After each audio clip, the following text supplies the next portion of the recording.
먼저 9장 말씀을 요약을 해보도록 하겠습니다. 9장은 이제 계속해서 모세가 이스라엘 백성들에게 말씀을 전달을 하고 있는 것들로 이어지고 있어요. 앞부분은 광야를 지나온 이스라엘 백성들이 들어가 살 곳에 대해서 얘기를 해줘요. 들으라 하면서 요단을 건너가면 너보다 강한 백성들이 살지만 그들을 다 멸하고 그 땅을 차지할 것이다 라고 말씀해 주시는 겁니다.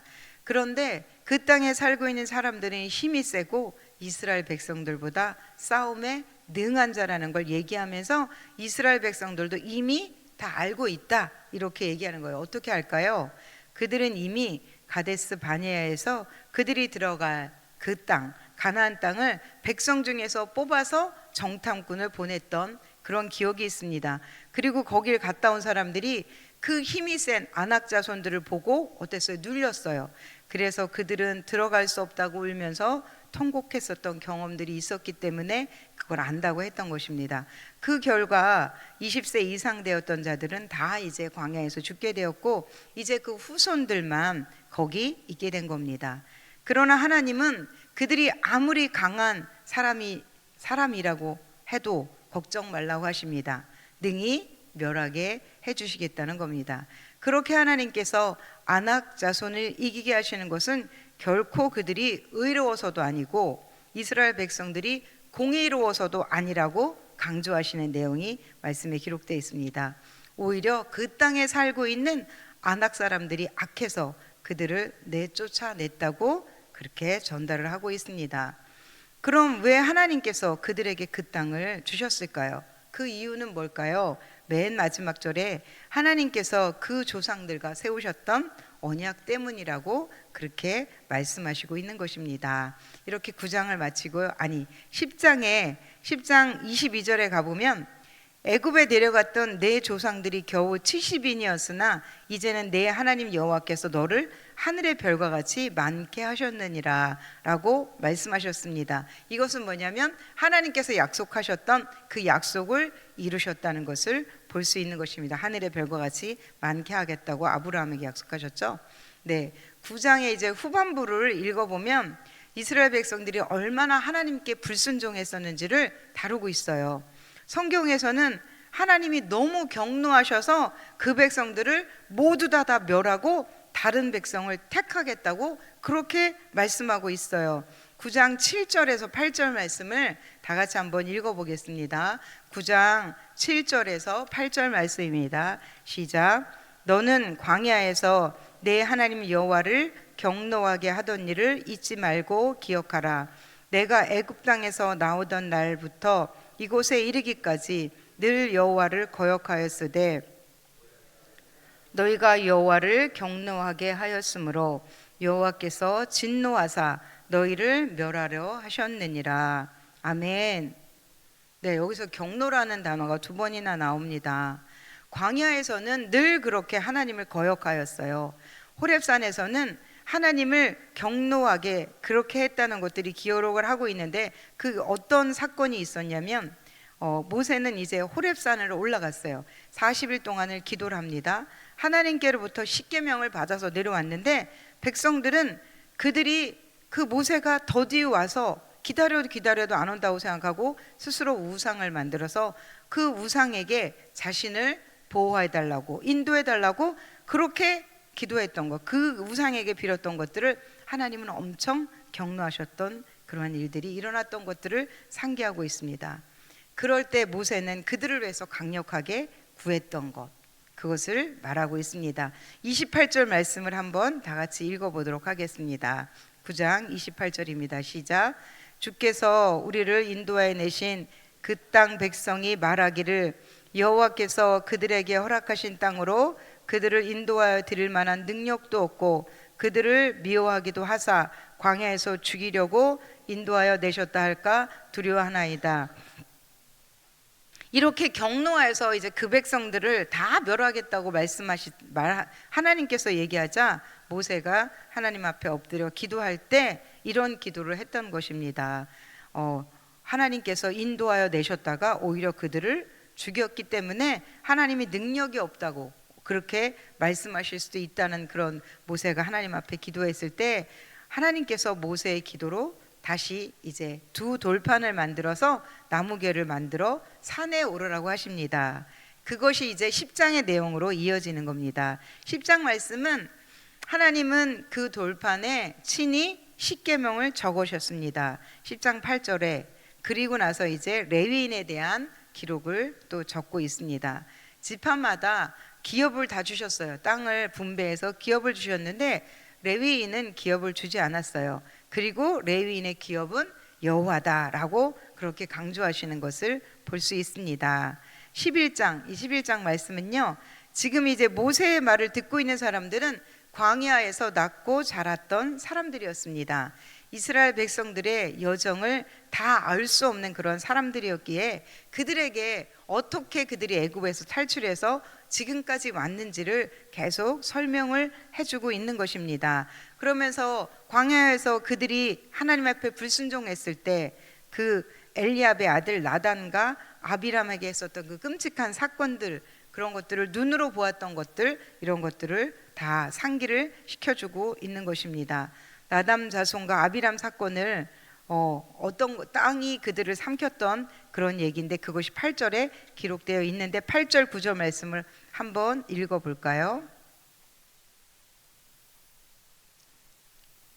11장 8절에서 9절 말씀은 이렇게 이제 나단과 아비람에 대해서 그런 사건이 있다고 말씀해 주시고 나서 소망의 하나님께서 그 땅에 들어가서 어떻게 이스라엘 백성들이 살지에 대해서 소망으로 그들에게 그렇게 안내해 주시는 것을 볼 수 있습니다. 8절부터 우리 12절까지 좀 길긴 한데요, 하나님 말씀을 한번 읽어보도록 하겠습니다. 11장 8절에서 12절까지 말씀입니다. 시작. 그러므로 너희는 내가 오늘 너희에게 명하는 모든 명령을 지키라. 그리하면 너희가 강성할 것이요 너희가 건너갈 차지할 땅에 들어가서 그것을 차지할 것이며 또 여호와께서 너희의 조상들에게 맹세하여 그들과 그들의 후손에게 주리라고 하신 땅 곧 젖과 꿀이 흐르는 땅에서 너희의 날이 장구하리라. 내가 들어가 차지하려 하는 땅은 내가 나온 애굽 땅과 같이 아니하니 거기에서는 너희가 파종한 후에 발로 물대기를 채소밭에 댄과 같이 하였거니와 너희가 건너가서 차지할 땅은 산과 골짜기가 있어서 하늘에서 내리는 비를 흡수하는 땅이요 내 하나님 여호와께서 돌보아 주시는 땅이라. 연초부터 연말까지 내 하나님 여호와의 눈이 항상 그 위에 있느니라. 아멘. 네, 하나님께서 불순종한 이스라엘 백성들에게 그러한 물론 징계도 허락하셨지만 오늘의 말씀은 이제 가나안 땅을 들어가게 되면 이렇게 살 것이라는 거예요. 젖과 흐르는 땅이다. 젖과 꿀이 흐르는 땅이 될 것이고 거기서는 파종한 후에 물을 안 대도 채소밭과 같이 그러한 정말 비옥한 땅이 될 것이며 산과 골짜기가 있어서 하늘에 내리는 비를 흡수하는 땅이요 하나님께서 돌보아 주시는 땅이라 그렇게 말씀을 해주시는 것입니다. 그런데 전제 조건이 있어요. 내가 오늘 너희에게 명하는 내 명령을 너희가 만일 청종하고 너희 하나님 여호와를 사랑하여 마음을 다하고 뜻을 다하여 섬기면 이라는 그런 조건을 하나님께서 달고 계십니다. 그러면서 14절부터 17절까지 또 축복의 말씀을 쭉 하시는 거예요. 그 땅이 얼마나 좋은지, 그리고 그런데 그렇게 좋은 땅에서 어떻게 살아야 되는지 마음을 다하고 뜻을 다해서 하나님의 말씀을 잘 따르라고, 그리고 자녀들에게도 그걸 잘 가르치라고 계속해서 11장 말씀은 그렇게 말씀을 기록하고 있습니다. 마지막으로 이제 12장입니다. 12장은 그 땅에 들어가서 해야 할 제사에 대해서 또 전달을 하십니다. 8절부터 보면 각기 소견대로 하지 말고 하나님께서 주시는 명령대로 희생과 11조와 손의 거제와 여호와께서 서원한 모든 아름다운 선물을 드리라고 그렇게 제사에 대해서 설명을 하고 계십니다. 후반부에서는 다른 신을 섬기지 말라라고 말씀하고 계십니다. 여기까지가 저의 이제 오늘 성경 말씀의 요약이었고요. 이후에 이제 교훈을 찾아보도록 하겠습니다. 제가 찾았던 교훈은 신명기 9장 4절에서 5절 말씀인데요. 다 같이 한번 말씀을 읽어보도록 하겠습니다. 시작. 내 하나님 여호와께서 그들을 내 앞에서 쫓아내신 후에 내가 심중에 이르기를 내 공의로움으로 말미암아 여호와께서 나를 이 땅으로 인도하여 들여서 그것을 차지하게 하셨다 하지 말라. 이 민족들이 악함으로 말미암아 여호와께서 그들을 내 앞에서 쫓아내심이니라. 내가 가서 그 땅을 차지함은 내 공의로 말미암음도 아니며 내 마음이 정직함으로 말미암음도 아니니 이 민족들이 악함으로 말미암아 내 하나님 여호와께서 내 앞에서 쫓아내심이라. 여호와께서 이같이 하심은 내 조상 아브라함과 이삭과 야곱에게 하신 맹세를 이루려 하심이니라. 아멘. 네, 그렇습니다. 내가 심중에 이르기를 내 공의로움으로 말미암아 11장에 있는 그 명령과 규례들을 우리가 다 지킬 수 있나요? 하나님께서 이 말씀을 통해서 저에게 주신 말씀은 때로는 나의 목회함이 또 내 삶의 결과물들에 대해서 내 스스로가 무엇인가를 잘해서 된다는 그런 착각 속에 빠지면 안 된다는 그런 생각입니다. 그냥 하나님의 주권입니다. 그분께서 하실 때 할 수 있는 것입니다. 내 마음이 정직함으로 말미암음도 아니라는 것을 절대적으로 알아야 한다는 그러한 고백입니다. 하나님 앞에 하나님의 그 복잡하고 촘촘한 그런 명령과 규례들을 하나님께서는 나를 그 속에 갇히게 해서 괴롭히려 하는 그런 것이 아닌 것입니다. 오히려 내가 더 연약하다는 것, 나는 정말 하나님의 은혜가 더 필요하다는 것, 그것을 더 인정하게 하려고 이러한 말씀들을 주시는 것입니다. 그래서 하나님 앞에 하나님의 도우심이 없으면 저는 아무것도 할 수 없어요 하는 겁니다. 하나님께 기브업 하라는 것입니다. 기권하시고 내가 하는 것이 아니라 모세처럼 엎드리라는 것입니다. 그것이 하나님께서 오늘을 살아가는 우리에게 주시는 메시지라고 저는 생각을 합니다. 오늘 한 분의 묵상을 또 읽어드리겠습니다. 이분은 이제 2월 18일자 어제 묵상을 저에게 주신 건데요. 제가 한번 읽어드리겠습니다. 비움입니다. 자녀의 이름은 호명하지 않겠습니다. 아이가 다시 예민해졌습니다. 약을 많이 먹어서 안정을 찾았다고 생각했는데 지난주부터 과격성을 다시 보이고 있습니다. 약 조절이 필요한 걸까요? 어제부터 방학이라 하루 종일 집에 있었는데 너무 힘들었습니다. 네, 체험입니다. 신명기 7장 9절 말씀. 그런즉 너는 알라 오직 내 하나님 여호와는 하나님이시요 신실하신 하나님이시라. 그를 사랑하고 그의 계명을 지키는 자에게는 천대까지 그의 언약을 이행하시며 인애를 베푸시되. 신실하신 하나님, 천대까지 인애를 베푸신 하나님. 신명기 5장 15절 말씀. 너는 기억하라 내가 애굽 땅에서 종되었더니 내 하나님 여호와가 강한 손과 편팔로 거기서 너를 인도하여 내었나니 그러므로 내 하나님 여호와가 내게 명령하여 안식일을 지키라 하느니라. 하나님께서 아이를 고치셨던 것을 기억합니다. 불안 증세가 극에 달했을 때 좋은 선생님을 만나 필요한 치료를 받게 하셨던 것이 생각납니다. 약을 먹고 처음으로 평화로운 아침을 맞으며 하나님께 감사기로 기도드렸던 것이 생각납니다. 신명기서 6장 6절로 7절 말씀. 오늘 내가 내게 명하는 이 말씀을 너는 마음에 새기고 내 자녀에게 부지런히 가르치며. 요즘 아이들 아침 큐티를 소홀히 했던 것을 회개합니다. 등교 준비에 바쁘다는 이유로 피곤한 아이들 조금 더 재운다는 이유로 말씀 읽고 나누는 시간을 양보했던 것을 회개합니다. 신명기 6장 12절 말씀.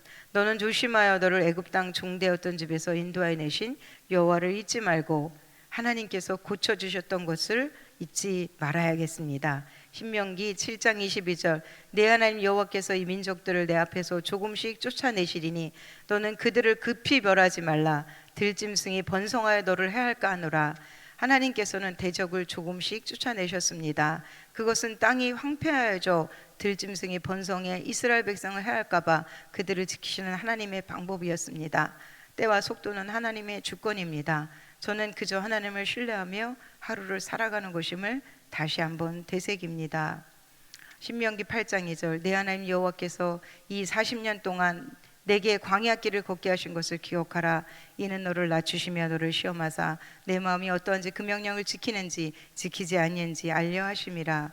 하나님께서 제게 광야를 주시는 것은 나를 낮추고 내 마음을 시험하시기 위함입니다. 마음을 빼앗기지 않고 하나님께 기도하며 나아가겠습니다. 신명기 8장 3절 사람이 떡으로만 사는 것이 아니라 여호와 입에서 나오는 말씀으로 사는 줄을 내가 알게 하려 하심이니라. 하나님의 말씀만이 살 길입니다. 내 영혼이 쉼을 얻고 갈 길을 밝혀 보여주시는 것은 오직 하나님의 살아계신 말씀뿐입니다. 신명기 8장 16절 너를 낮추시며 너를 시험하사 마침내 내게 복을 주려 하심이었느니라. 결국 하나님의 뜻은 복 주시기 위함입니다. 해피엔딩입니다. 에레미야 29장 11절 말씀 여호와의 말씀이니라. 너희를 향한 나의 생각을 내가 아나니 평안이요 재앙이 아니니라. 너희가 미래와 희망을 주는 것이니라. 선하신 하나님의 뜻을 다시 한번 상기합니다. 내가 다 알 수 없어도 하나님만 의지할 수 있는 것은 말씀 안에 갇혀 계신 하나님께서 복 주시겠다고 약속하셨기 때문입니다. 하나님의 음성 사랑하는 딸아 내가 너보다 내 아들을 더 사랑한단다. 의심하지 말고 기도해 주렴. 그는 내 아들이라. 하나님 오늘도 연약한 저를 말씀으로 붙들어 주시니 감사합니다. 하나님께서 저의 아버지 되어 주심에 참 감사합니다. 아멘. 이렇게 나눠 주셨는데요. 너무 힘들고 고통스러우니까 말씀을 붙잡은 것 같아요. 그리고 힘든 그 마음 가운데 주어지는 그 말씀들을 가지고 기도하는 마음으로 하루를 살아냈던 그분의 묵상이었습니다. 하나님 말씀 요한복음 1장 14절 말씀에 보면 말씀이 육신이 되어 우리 가운데 거하심에 말씀이 하나님의 뜻으로 우리에게 필요를 따라 방향을 제시해 주고요. 때로는 위로하심으로 때로는 소망으로 다가오는 겁니다. 그러므로 우리는 매일매일 나에게 일어나는 상황과 형편을 뭐라고 말씀하시는지 말씀을 통해 알아야 합니다. 그래서 말씀을 읽어야 합니다. 말씀을 깨닫게 하시는 것도 하나님 자신이십니다. 우리 가운데 거하시는 영이신 하나님께서 우리로 하여금 당신의 말씀을 깨닫도록 인도해 가십니다.